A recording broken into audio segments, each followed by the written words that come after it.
Can you please give us a strategic overview of the challenges Israel is facing in the north, how the IDF is working continuously to face those challenges, and what are the possible trajectories in the weeks and months ahead? Yeah, so I'll be short so that there will be more time for questions. I'll go from the big picture, strategic level, and down from that. The big picture is that we are still very concerned with what Iran is doing in the Quds Force, Iranian affiliated militia in Syria, and what Iran is trying to supply to Hezbollah in Lebanon, and the fact that Hezbollah is still trying to establish itself on the Syrian Golan Heights. These are four key components that are on our radar. This is what we are following with great focus. The big picture of what Iran is doing in Syria, Iranian militia, Hezbollah in Syria, and of course, Iranian weapons being transferred to Hezbollah via Syria. These are the topics that concern us, and I think that last week's or last month's event have given all of us a taste or a reminder, for those of us who needed it, of what's at stake and how active the area is.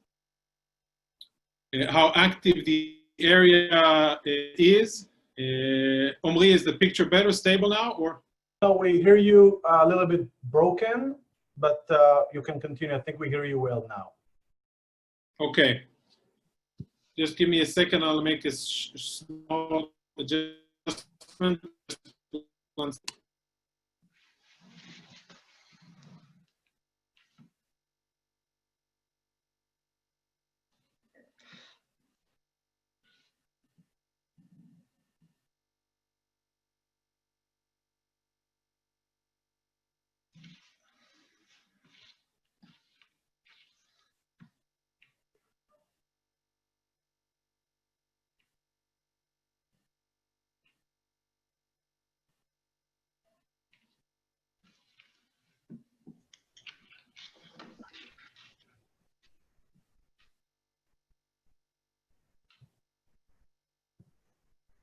Sorry, so I'll go back to the beginning, and I hope you'll be able to hear me clearly.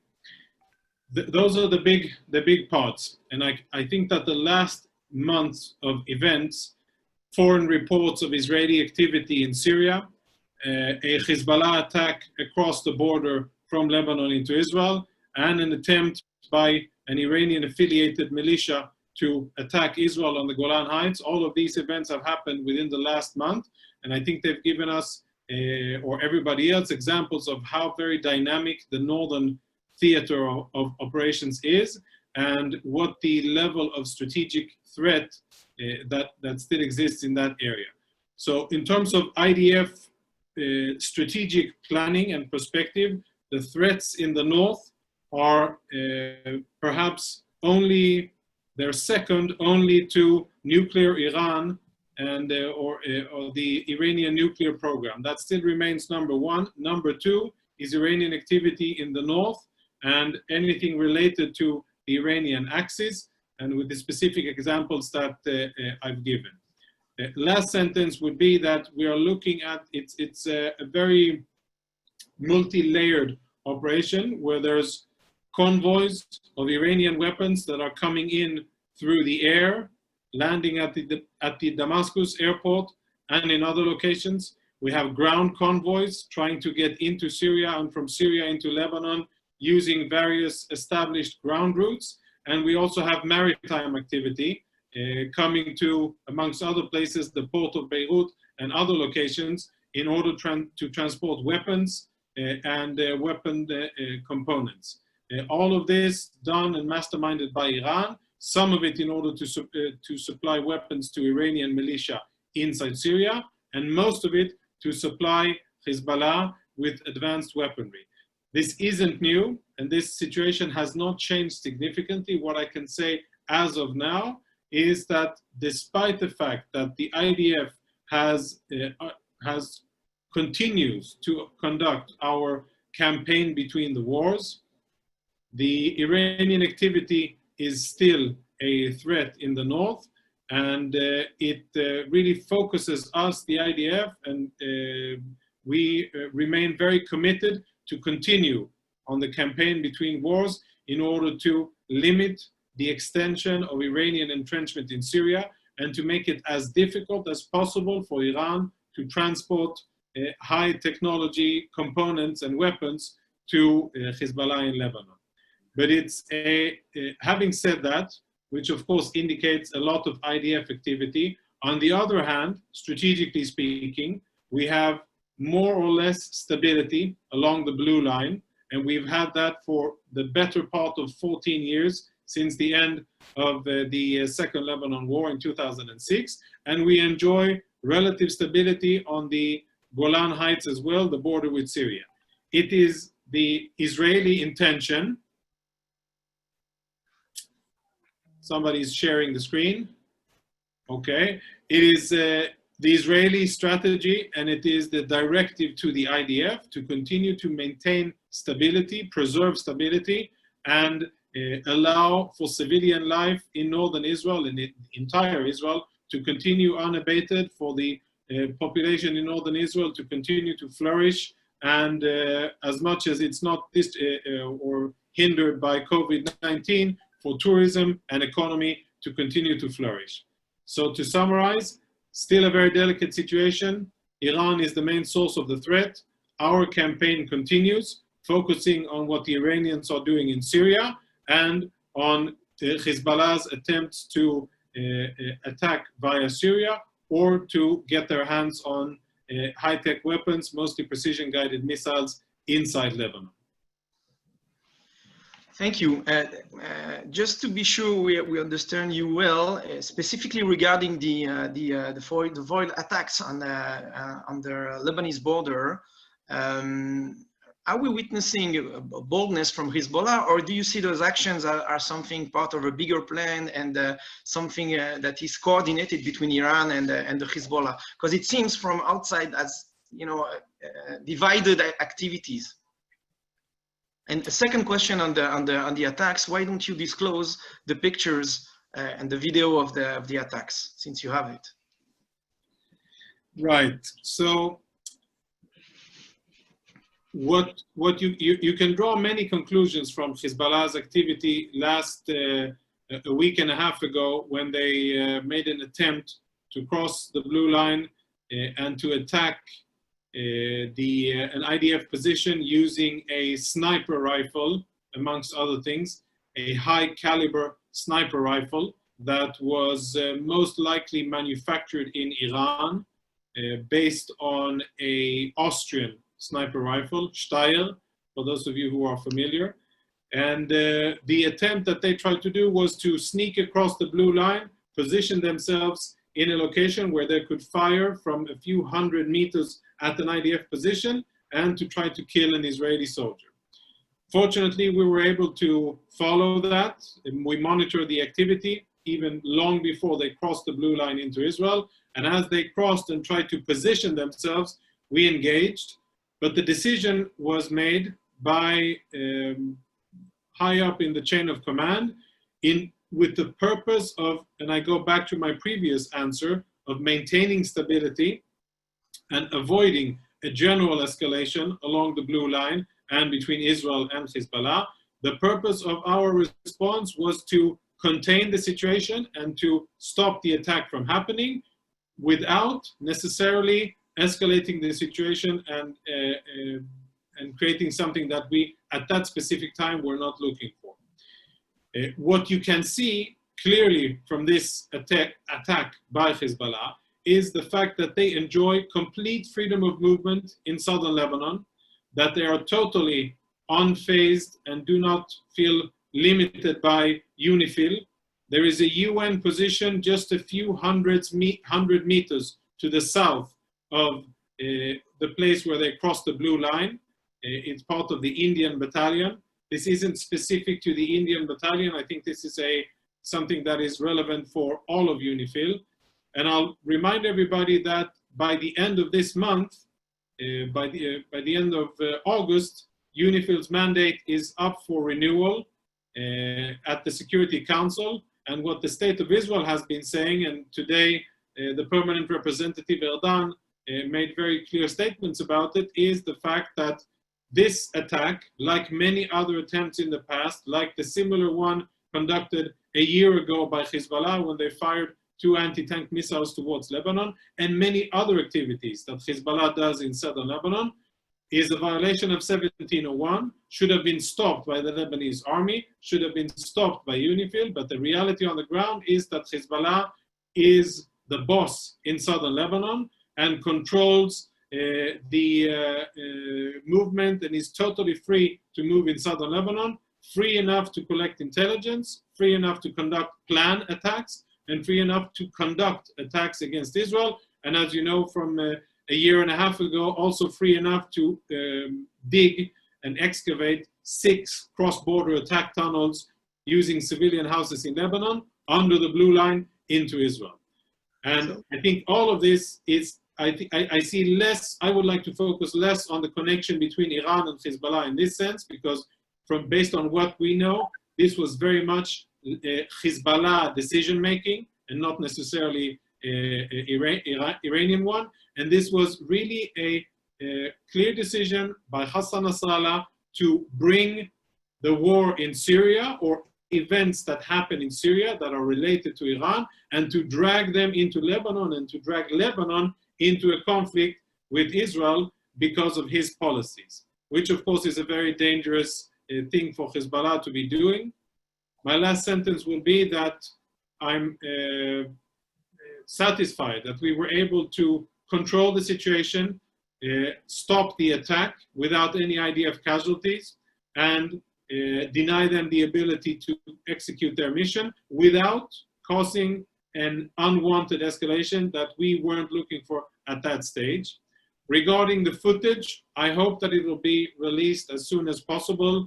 There's a glimpse of it. I mean, if you look at what the Minister or the Ambassador Gilad Erdan issued today at the Security Council, part of the information is there, including a picture of the sniper rifle that Hezbollah brought. That enough should be, that in itself should be enough information to put any doubts to rest whether or not Hezbollah tried to attack or not, and anybody attempting to say otherwise should have sufficient evidence that indeed that attempt was made and we were able to stop it. Hopefully in the future we will be able to share the movie as well. Okay, following the explosion in the port of Beirut, there was a lot of fake news around this event. My first question will be, is it your assessment that the explosive mixture of ammonium nitrate was destined to be weaponized and used against Israel, as we heard a lot? And the second question is that it seems that it seems that there is an opening to draw attention of the public opinion to the danger of Hezbollah. And is the IDF considering releasing information about Hezbollah placing explosive in civilian populated areas in other places in Lebanon? So unfortunately, at this stage, I cannot yet share any other information about the exact nature or the intended recipient or who wanted to have those hazardous materials and explosives in the port of Beirut, which caused the very unfortunate and tragic incident, which, again, we should say, there is nobody in the IDF who takes any joy, and I don't think in Israel either, who takes any joy in the tragic event that happened in Lebanon. And as you all know, we were very quick to offer our sincere assistance. Unfortunately, many people around the world didn't take it as a sincere offer of assistance, but I can tell you firsthand, I saw it myself. There were medical units, IDF medical units that were on alert and deployed close to the border crossing at Rosh Hanikra, ready, the border crossing between Israel and Lebanon, our forces were ready to collect wounded from Lebanon, and we were also willing and ready to transport blood donations and medical equipment. This happened very quickly. So that's important to have as a context. But, and of course, we hope that Beirut will be rebuilt.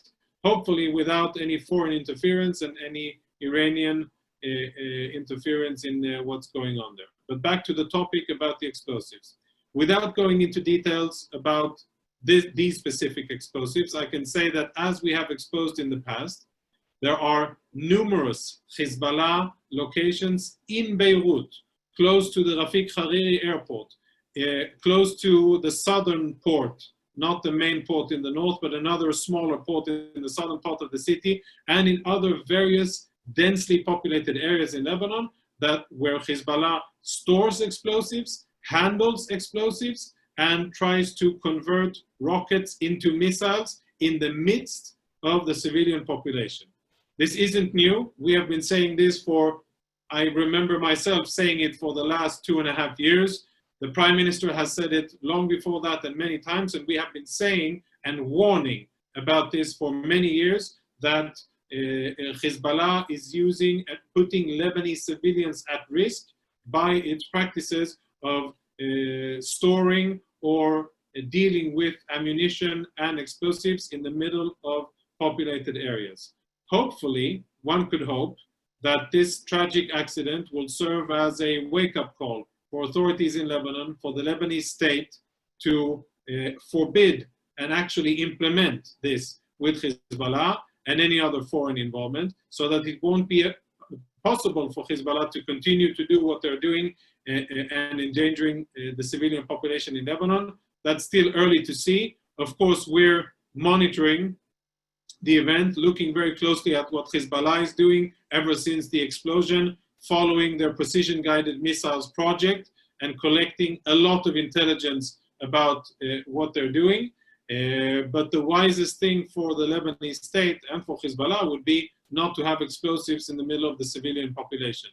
Last thing, I think that as time will go by, there will be new revelations and new information that will be made public about what exactly the circumstances of the explosion were, and maybe the extent of what Hezbollah is doing in other parts of Lebanon as well.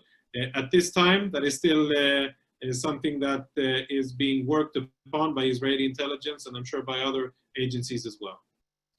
Thank you, Jonathan. Before we start the Q&A session, I would like to ask you a last question. We witnessed this week an historical agreement between the United Arab Emirates and Israel. A part of this agreement is the military agreement, and it might be difficult for you to comment on the military agreement since it's very sensitive. But can you tell us about the strategic importance of this accord from a security point of view, and what is your assessment on its impact on the balance of power in the region? So let's start from the end. I think the balance of power and what this signals, without going into politics, I'm just a guy in uniform, so I won't be speaking regional politics. But what I can say in terms of messaging that we can feel on the ground as well, and we can sense in terms of the intelligence, is that it's very clear to many countries in the Middle East who feel threatened by Iranian malign activity, Iranian bullying, either close to Iranian borders or far away from Iran's borders. Many countries feel threatened by what Iran is doing or what Iran is aspiring to do. And from a security perspective, it's clear, based again on a track record that the IDF has, is that Israel is strong, capable, and committed of defending itself, and of course has the willingness, the experience, the intelligence, and the hardware to assist others in defending against various threats, whether it be by sharing knowledge or more than that. One of my previous assignments was in the liaison department, which is part of the foreign relations division in the IDF, which amongst other things is tasked with liaison with foreign and friendly militaries, our neighbors, Jordan and Egypt. I can tell you that these are strategic relationships that we have, and that we constantly seek to expand and to obtain military goals without using kinetics. Now, without going into details about the latest, the United Arab Emirates, what I can say is that I'm sure that the military is a very strong part of it. I'm sure that there will be very good dividends for regional stability, for the IDF, as to the immediate and the midterm future. And I'm sure that, and as this was reflected also by the Iranian leadership in the media, they are very unhappy with it, and they are threatening the UAE and many other Arab countries because they understand what significance this has, again, without going into politics, but from a pure military point of view. So we will, of course, continue to cement and strengthen our military ties with Jordan and with Egypt, which is nothing new. It has been going on for years. We will continue to cement those relationships to the benefit of both Jordan and Egypt and Israel. And we will continue to reach out and to support and to render assistance as per the guidance of the Israeli government to wherever locations is relevant. But in short, I think it's a very positive step. And whenever you can achieve military aims without using kinetics, that of course is a positive thing.